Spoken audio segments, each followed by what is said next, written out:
living with a man named Michael, but just a few years later in 2007, she tragically passed away while using a wood stove that didn't have proper piping, and because of this, it resulted in a house fire. Perhaps adding to the tragedy was the fact that she passed away on Cyrax's 17th birthday. A little over a year later, the house Sally was living in with Chance was broken into, though there's no way to know if the perpetrator was ever found. In late 2009 to early 2010, Cyrax created his first ever YouTube channel, but it was nothing to write home about besides a few AMVs he made with freeware, and definitely stole from other people's content while doing so. The years of 2010 and 2011 were mostly uneventful, though Cyrax made a few Facebook posts that contributed to the notion that he wasn't as bullied as he said he was, since he had multiple girlfriends during this period. He also shows his funnier side with jokes such as, Santa, ho ho ho, me. Damn, Santa has 3 hoes? What a man whore. One at a time, and they better get paid extra. You so fat and old, nasty. It's only in 2012 that things get intense with Cyrax abusing his grandmother, Sally, in a document retrieved via the Freedom of Information Act, because yes, his followers are that dedicated. We have information on every time the police have been called in relation to Cyrax's house, and on the 14th of February, a domestic fight was reported by Sally's brother, William Arnson. Chance is described as out of control and fighting with his mom before leaving the house and walking toward the freeway. It appears he attempted to choke or strangle his grandmother, but fortunately, the report cites no injuries and no weapons. To this day, we don't know what exactly this was about or what happened, but we do have this mugshot to make up for it. In 2012, we have the first significant bouts of online activity from Cyrax, who at this time went under the name of DJ Shadowblade, which he misspelled a variety of ways. One of these early manifestations was his war cry.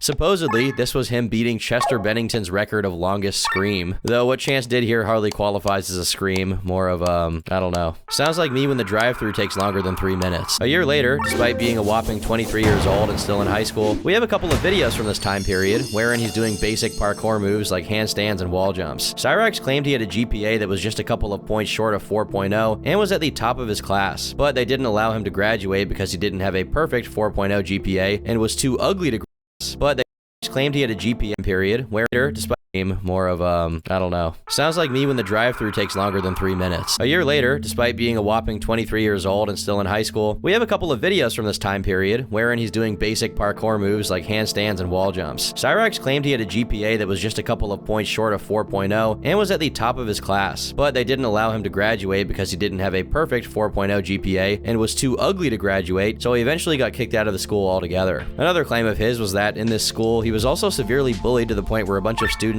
pushed him from a balcony. This, too, appears to be a lie, as explained by his aunt, who gave an interview explaining what had happened. It was lunchtime, and these kids dared him that he couldn't jump something from the balcony. The backflip. Okay, hold on. I had a question about this. After certain head injuries, like, people fucking have dramatic personality changes at times. Do you feel like after the fucking head injury, like... What head injury? He didn't hit his head. He smacked his head off he was like on the second floor when he did the backflip. It was like off the second floor. He didn't hit his head. He landed on his side and broke his arm. You see, in order to cover up from having taken a dare and stupidly jumping off of a balcony, he made up a fake story about the other kids having pushed him off of it. He went as far as lying to the police and actually accusing the other students of having done it, but when it turned out that he was lying, he was promptly expelled from the school, and his GPA being below 1 probably didn't help. In his later videos, he enjoyed telling this story as the source of his inexplicable talent, as if hitting his head on the concrete, which he didn't do since he landed on his side, made him into a musician. As is proven by his very own early uploads, this is a lie since he was already in the music grind, and particularly in the Juggalo scene as early as 2012. One of his earliest uploads still up on the internet has him long-windedly complaining about how strict and rule-oriented the Juggalo community was. This is most likely due to the fact that Cyrax only feigned to be a Juggalo in order to be a part of the community and find friends, but had no idea what being a Juggalo was about, didn't listen to ICP or any artists related to them, and this was eventually proven by Juggalos who decided to quiz him on his ICP knowledge. So I was just curious, what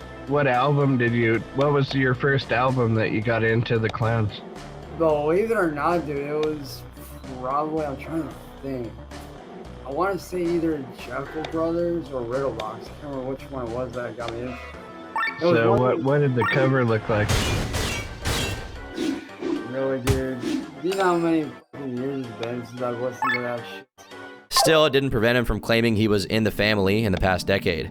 How dysfunctional do you have to be in order to struggle to meet the criteria for a juggalo? The only community with lower standards than theirs is probably furries. No offense, just saying. While very little has been archived from this era due to how frequently Cyrax deletes everything he has online, only to make a new account with a different name the following day, judging from his very old and empty LinkedIn page, he claims to be a part of a juggalo record label called Killa Clown Sounds ever since May of 2009. As we can learn from his Facebook, his only prior occupations were abstract artist and painter at C. Wilkins Art and, soldier's son. Given RuPaul's state of affairs, it's clear this is talking about Sally's husband at the time, Gordon Wilkins, who gave Chance his last name. Once again, deferring to his Facebook post, he claimed to have dropped his first album, Blood on My Hands, in 2010 under the name of Kid Darkness. It looks like his sister was responsible for getting him into contact with the owner of the label, Eric Scrubolo, who signed Cyrax out of pity. A little later on, it seems Chance also did a brief stint as a Christian rock artist, and if this poster is anything resembling genuine, he performed somewhere. I really wish we had footage of this stuff, but in compensation, we have Cyrax expressing his religious fervor in his very unique fashion. I swear, man, I wish I could give that no-good Satan and his demons a piece of my fist and foot in their mouths and shut them up for good. In a comment he left under this post, he also seems to believe that God killed the devil at some point. I'm not sure if that's in the Bible or if it's in his headcanon, but for a man as devoted to Cyrax, I won't be the one to cast doubt on his theological knowledge. In another post from this time, he lamented his lack of success in the music industry, saying, "My name is Chance Wilkins, I'm 21 years old, with my mom working 2 days a week waiting tables in a little restaurant, and it's still not being enough to fully get by on bills, and me going through many hardships in life, I decided to do something to help all that. So I decided to get into music, and many people have judged me because I auto-tune my real voice to make it sound better, but I don't care, I still keep going, and I always will. I don't ask for much, I just ask for my dream to come true so I can help my family." Kind of a sweet message, actually. It must have been really stressful to carry his family on his back, since it's during this period that he begins developing his infamous skullet. He was convinced he was going to get paid up to $5 grand and that he'd be in every music magazine, but unfortunately this never happened. Even before people were actively trolling him with fake promises of fame and fortune for his music, Cyrax proves to truly be one of a kind, as he tricks himself into these delusions for no reason without any outside interference. Another of his uploads from 2012 is a video called Inside the Shadows, which has Cyrax giving an unrequested tour of his house to his non-existent audience. It's very aptly named since the lighting is horrid and you can barely make out what he's trying to show you. While the majority of content this early is completely lost and most likely rotting in the cursed confines of Cyrax's hard drive, we do have an archived song he worked on. Given his slurring drawl is nowhere to be heard during the track, and the beat sounds like if you converted a brain hemorrhage into an MP3, we can presume he was the producer. Check it out for yourself. Party, party, party, party, party. Smell of it, just smell of it. In August, he claimed he was working on an album with fellow Juggalo rapper Spitfire the Twisted Killer, who doesn't seem to actually exist. In early 2012, it appears he either was or wanted to be involved with a girl named Hannah, as we can see in a post of his where he apologizes to her for some unspecified wrongdoings of his, and performatively says she's the reason he didn't do something drastic the night prior. This appeal wouldn't stick though, and a while later, he not only starts dating, but supposedly gets engaged to a new girl named Heather, who appears to also be very into Juggalo culture and works on music with Cyrax under the name of Shadowcat Hashlet.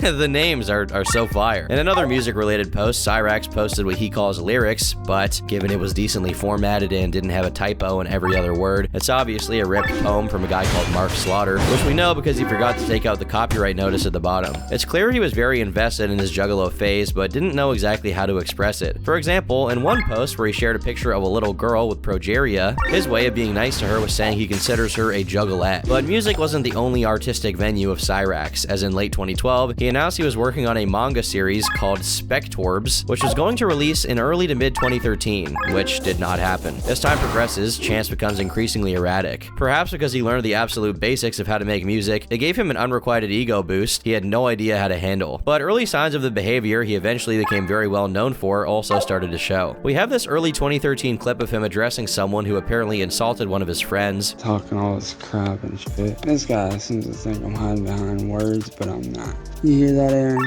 I'm not hiding behind anything, you little man. You want a little man? Look at you. You're nothing but a punk-ass baby.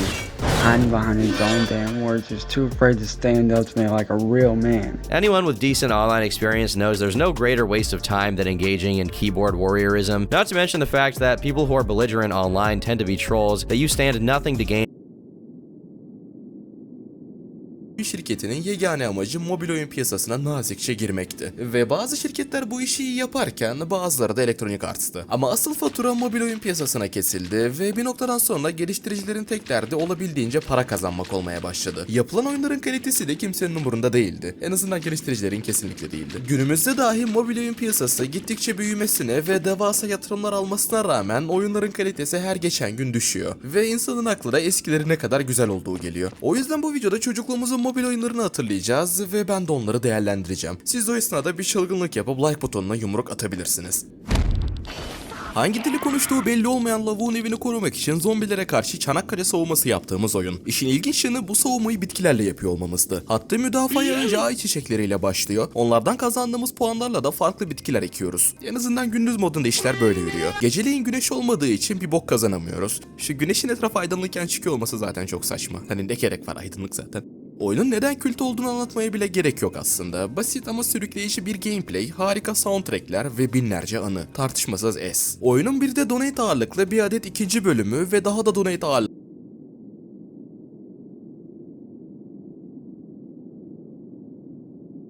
block out all the light.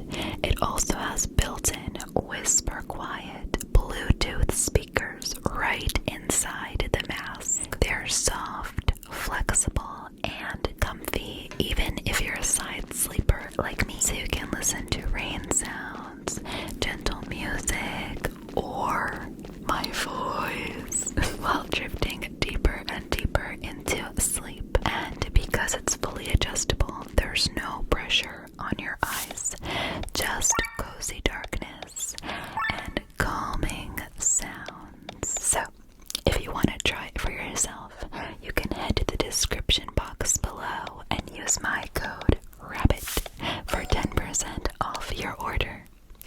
With the Manta Sound Sleep Mask, your dreams will thank you. And thank you so much to Manta Sleep for sponsoring tonight's video. Now back to your video. Welcome, students. Welcome, welcome. Do take a seat. We'll wait just a minute or two for the rest of you to come in. Hello, hello. Yes, yes, settle down now, settle down. Excellent, yes.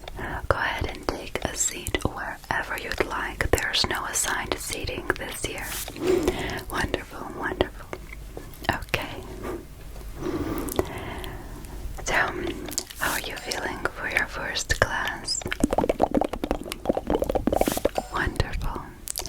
I just wanted to thank you once more for joining our team this year.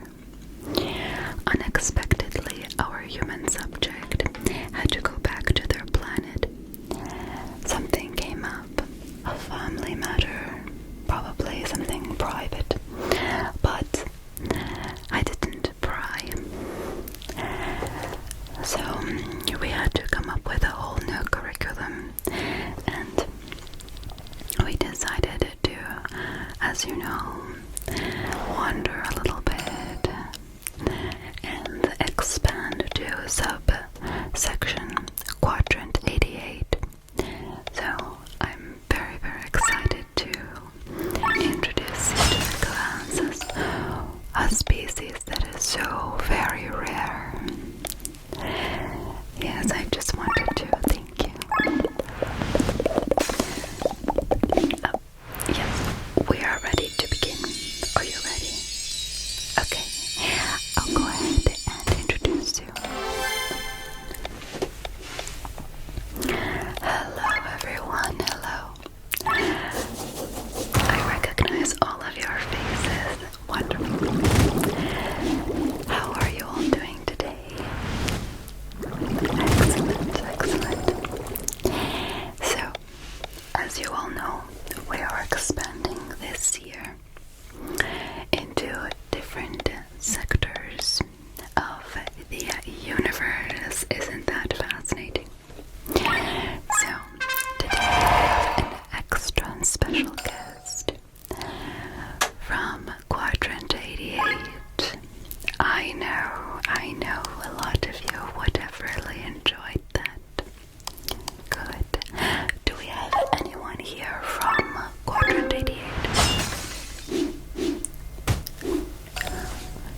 presents from Quadrant 88. Okay, right. Well, then you would know that we are in the presence of someone really, really special. So, everyone, please take out your notebooks. We are going to begin. Alright, are you ready to start? Good. Alright, now let's begin. I'll go ahead and put on some gloves now, so as not to disturb the very delicate skin on our subject today.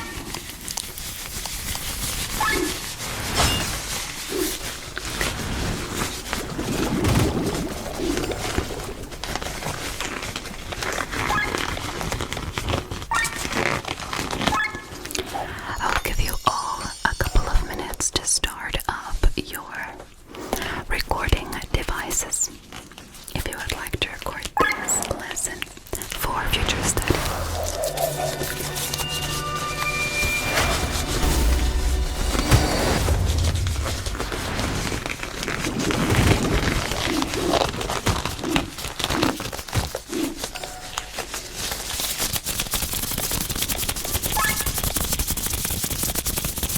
Right. So, as you can see, today's subject has a very, very delicate complexion. I will go ahead and point this out for all of you. Observe here in this area, gill-like. Yes, very good, excellent, excellent. These little flesh flaps here do act as sort of gills. Now, that's one of the many things that you see upon first impact.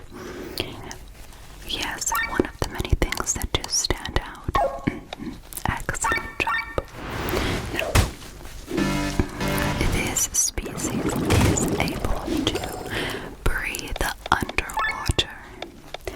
In fact, the majority of the planet is covered in H2O. Now, what planet are you from again, my dear? Right. Yes, now this one is eastern southern of Quadrant 88. Am I correct? So, it is a warmer planet, as it is closer to the three suns of Alabaster. Now, as you can see, the gills do slowly go upwards to this area right over here. As you can tell, there are horns from each side of the face. Now, our very beautiful subject has not fully reached the length of horn that they could possibly. You can tell the age of this species by the length of the horns on their forehead. Sometimes they only have one horn in the middle. Okay, but this particular subject has got two. And what lovely horns they are. Yes. Now, as we move further upwards, we can see a very particular hairstyle used to cover up a very delicate part of the head. Now, this particular species is known for something very, very fascinating. Does anyone have any idea? Yes, exactly. Exactly right. Now, we could ask our subject to give us a very, very quick demonstration. This is going to be quite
see. By using the vibrations in the air in the water, and of course the air out here, you're capable of transmitting frequencies or thought patterns. In this case, our subject transmitted to all of us at the same time one of the sounds that are most replayed, I suppose, or what they thought of first, which is wonderful, very lovely. Now, as you can see down here, we have very smooth, very soft, delicate skin, almost transparent, very, glowy almost. Does anyone know why that is? Yes. Yes. Almost, yes. Exactly, right. Now, this piece is, as you can see, when the light does touch the scales and the skin, it emits sort of a slight fluorescent glow, an iridescent glow. You can almost see through them, which is perfect as they do, once again, live on a planet with more suns than usual. So it's very hot, very humid, very heavy weather. And so in order to reflect the sunlight off of them, or rather make it go right through them, it is quite nice to do so, as well as it is a sort of camouflaging technique, isn't that correct? Yes, so there are quite a bit of aggressive type aliens on our subject's planet, which means that from time to time they may have to hide, quote unquote, because it's not technically hiding, they're just becoming invisible to the naked eye. Yes. And so they do try to find light sources in order to do so. So even basking under the moonlight, it's a very beautiful sight. This subject also has, how would you call it, rituals. So one of the many rituals our beautiful subjects, alien race has, is that on a full moon, when the light source is the most direct, heaviest, these beautiful people gather round in a circle and pay tribute to the moon, and they become a very soft, sort of that iridescent sparkle with the water and the moonlight. It is just one of the most beautiful things that you could possibly ever see in your life. And luckily for us, our beautiful subject has proposed that our class go to their planet in quadrant 88 in order to observe and be a part of this majestic ritual. So next month we will be going to their planet to observe this. So I will give everyone a digital permission slip to have your parents sign, alright? Okay. Yes, in order to make everything go faster, we will be entering cryo sleep for 2 days. Just so that way we don't have to be agitated in the ship, as well as use has oxygen